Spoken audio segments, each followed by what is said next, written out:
Hi, I'm Beverly Holden, author and teacher, and today I want to address avoiding conflict to keep the peace. How many of you out there have done that? Uh, so let's look at that. And why is that a bad thing?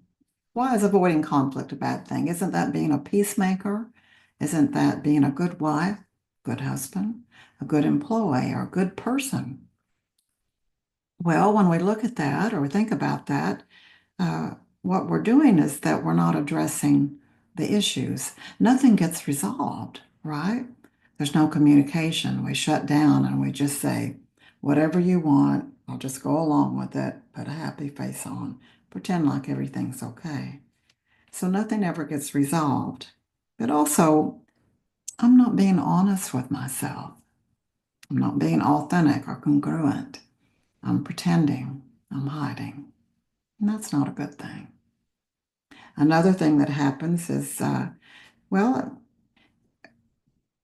or the other reason why avoiding conflict is not a good idea is because it's fear-based. I'm doing that because I'm afraid of what your reaction will be. I'm afraid I'll be rejected. You won't like me. I'm afraid I'll upset you and it'll be intimidating. We should never do things based on fear. And another thing is we're being unloving to ourselves. When I stuff my feelings and deny them, it doesn't feel good. And what happens when I stuff my feelings? There's depression, self-pity, unhappiness. So these are some of the things that happens when we avoid conflict to keep the peace. So let's look at what happens when we speak up. Well, why is that a good thing? For one thing, it's freedom. I'm free to be real. I'm free to be myself and say how I truly feel and mean what I say and say what I mean. And the problems get addressed.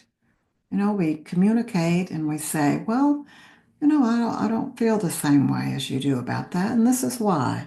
And I can put all of my cards on the table, and it can be done diplomatically in a loving way. And it's love-based. I'm standing up for myself. I'm being honest with myself. I'm being authentic and congruent. And I'm doing what is best for me. I'm not being selfish by doing what is loving for myself. I'm honoring my feelings. Instead of stuffing them and denying them, I'm honoring them. I have a right to my feelings, as you do as well. And I'm going to love myself enough to open up and express how I honestly feel. And what happens when I open up and communicate? I feel relief. I feel like I've finally gotten something off my chest that I wanted to say but was too afraid to do it. And now after I've done it, wow, I'm so glad that I have because you know, I feel at peace because I've spoken my piece. I've said my piece, right? I just feel happier. So that's what has been my experience. I hope this has been helpful for you.